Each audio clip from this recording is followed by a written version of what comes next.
students. Now, in today's science class, I will be teaching you lesson number 5, and the heading of the chapter is Coal and Petroleum. So, the chapter which I am going to explain you today in science class, that is lesson number 5, and the heading of the chapter is Coal and Petroleum. So, in this chapter, the first topic which I am going to explain, that is about the natural resources. So students, first of all you should understand what are natural resources. So natural resources are useful materials. Natural resources are what? Natural resources are useful materials which are derived from the natural surrounding. So if anybody asks you what do you mean by natural resources, then you will say that natural resources are useful materials which are derived or obtained from the natural surrounding. Now I will tell you where they are found. These natural resources, they are found above the surface of the earth, or they are found under the earth surface or beneath the earth crust. So this is the place where these natural resources are present.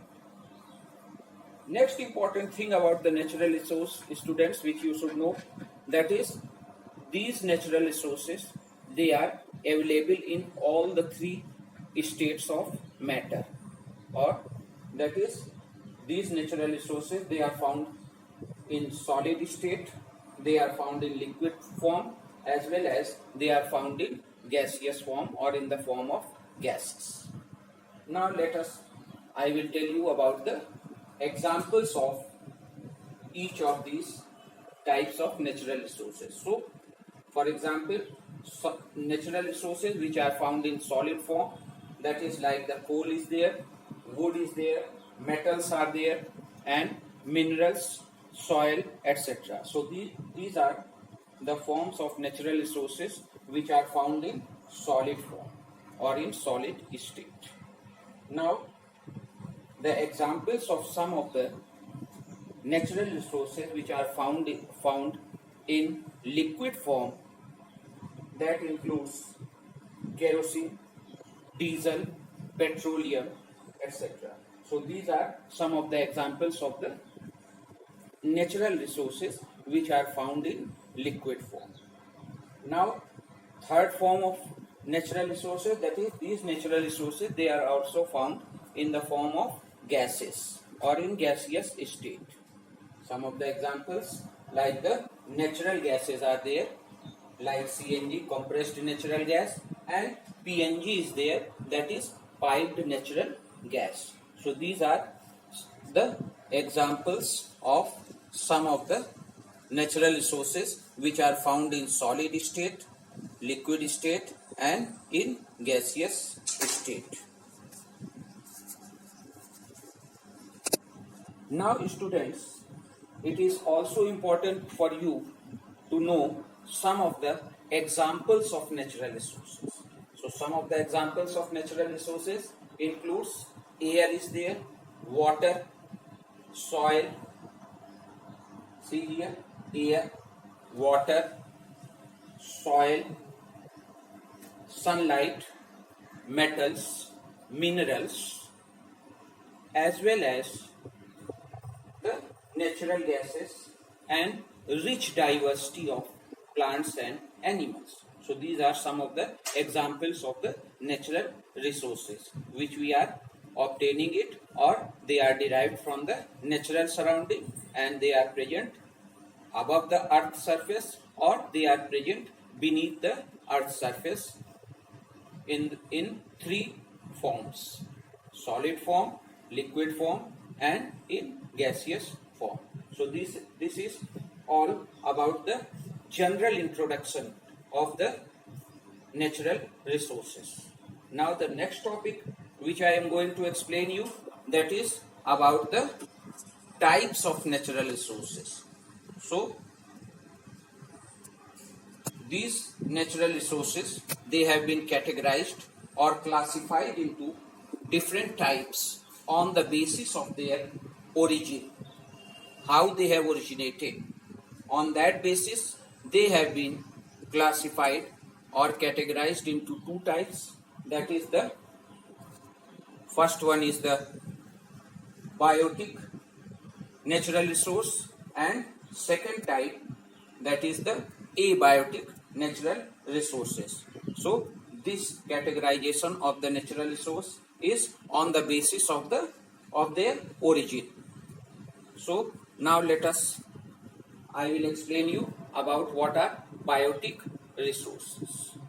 So biotic natural resources mainly include the living components, like the plants are there, animals are there, and various other things which are found in living form. They are kept in this category of the biotic natural resources. The second type of natural resource in this category is the abiotic. What? Abiotic natural resources. See here. So these abiotic natural resources, they mainly include the non-living components. They mainly include non-living components or things like soil is there, air, water, minerals, metals, and various types of natural resources like coal is there, wood is there. They are all type of abiotic natural resources which are mainly consisting of non-living components or non-living things. Now, on the basis of their availability, the natural resources, they are further categorized into two groups. And what are those two categories of natural resources? That is the renewable natural resources and the non-renewable natural resources. So this is on the basis of their availability. So first you understand what do you mean by renewable natural resources. So renewable natural resources are such type of natural resources which can be replenished, means they can be regenerated, and they can also be reproduced. Second important point about this renewable natural resource is what? That they are present in abundance. They are present in very large quantity. And if we will use these natural resources for various purposes in our life, then in a controlled manner, then they will never run out easily, because they are present in very large quantity or they are present in abundance. But there is one condition, that these renewable natural resources, they can also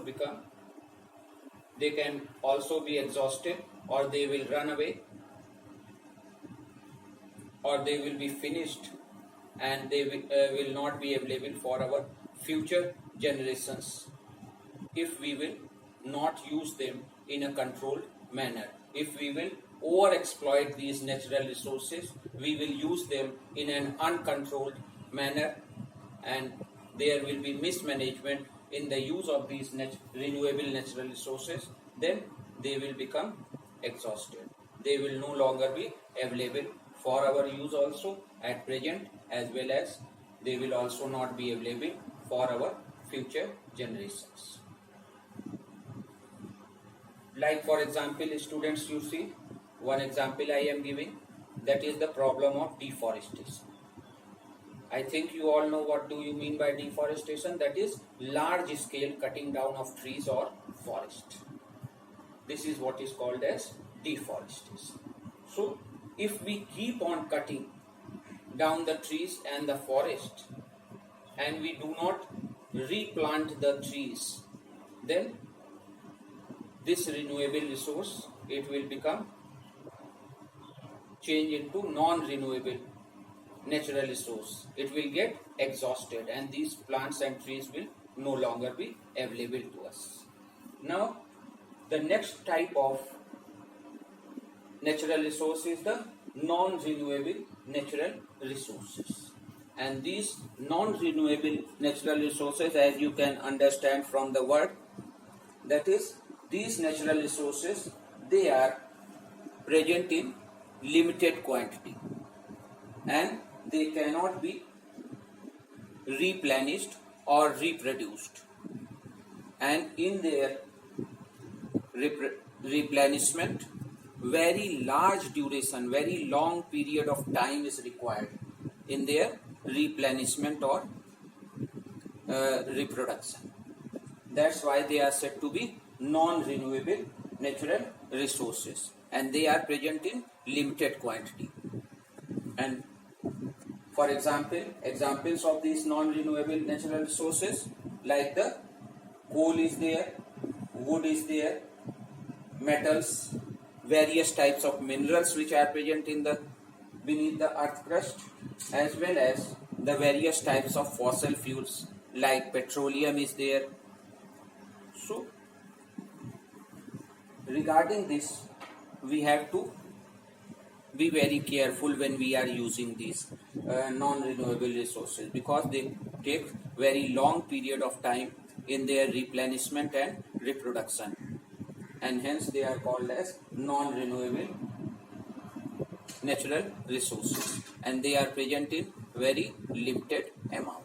Examples I have already told you, name of some of the fossil fuels like coal is there, wood is there, metals are there, minerals are there, petroleum is there, and natural gas. These are some of the examples of non-renewable natural resources. Now we come on to the third category of the types of natural resources. That is, in this category, in the third category, there are also two types of natural resources. One is exhaustible natural resource and another is inexhaustible natural resources.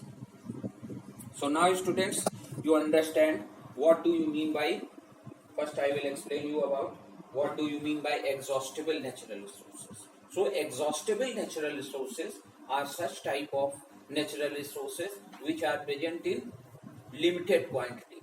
They are present in limited quantity and they will get exhausted. If we will keep on exploiting these exhaustible natural resources, or if we will use them very excessively, then what will happen? They will get exhausted. So these type of natural resources which are present in limited quantity, and if we will use them very excessively and in an uncontrolled manner, then what will happen? They will get exhausted. Examples of some of the exhaustible natural resources, like the coal is there, then petroleum, diesel, etc. These are some of the various types of fuels which we are using for operating our automobiles and vehicles, which are used as mode of transport. So we have to take care while we are using the exhaustible natural resources. Next, last type of natural resource, that is the inexhaustible natural resources. And these inexhaustible natural resources, they are present in abundance. They are present in very large quantity, and hence if we will use them in proper management, in judiciously, then what will happen? They will be available to us for our use also, and they will be also available for our future generation also, and they will never get exhausted also. For example, air is there, sunlight is there, water is there. All these things, all these are examples of inexhaustible natural resources. So with this, students, we come to an end of today's class. I hope you have understood what I have explained. Thank you and have a nice day.